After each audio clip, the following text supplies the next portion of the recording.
ইরানের বিরুদ্ধে যুক্তরাষ্ট্র ও ইসরায়েলের যুদ্ধের প্রভাব ছড়িয়ে পড়েছে বৈশ্বিক জ্বালানি বাজারে। এই সংকট কাটিয়ে উঠতে সরকারি ও বেসরকারি পর্যায়ে নানা উদ্যোগ নেওয়া হচ্ছে। এমন পরিস্থিতিতে রাস্তায় যানবাহনের চাপ কমাতে এবং জ্বালানি খরচ সাশ্রয় করতে শিক্ষা প্রতিষ্ঠানে কার্যক্রম বন্ধ করে অনলাইন ক্লাস চালুর বিষয়টি জোরালোভাবে আলোচিত হচ্ছে।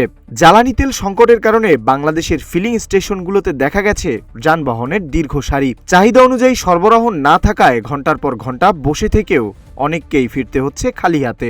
সম্ভাব্য সংকটের আশঙ্কায় অনেকেই প্রয়োজনের অতিরিক্ত তেল সংগ্রহের চেষ্টা করছেন, যা পরিস্থিতিকে আরও জটিল করে তুলছে। অনেক জায়গায় তেল নেওয়াকে কেন্দ্র করে সংঘর্ষের ঘটনাও ঘটেছে। বিশেষজ্ঞদের মতে বাংলাদেশ দ্রুত, পরিকল্পিত ও প্রযুক্তি নির্ভর ব্যবস্থা চালু না করলে সংকট আরও গভীর হতে পারে। বিদ্যমান জ্বালানি সংকটে অফিস, আদালত ও শিক্ষা প্রতিষ্ঠান খোলা রাখা চ্যালেঞ্জিং হতে পারে।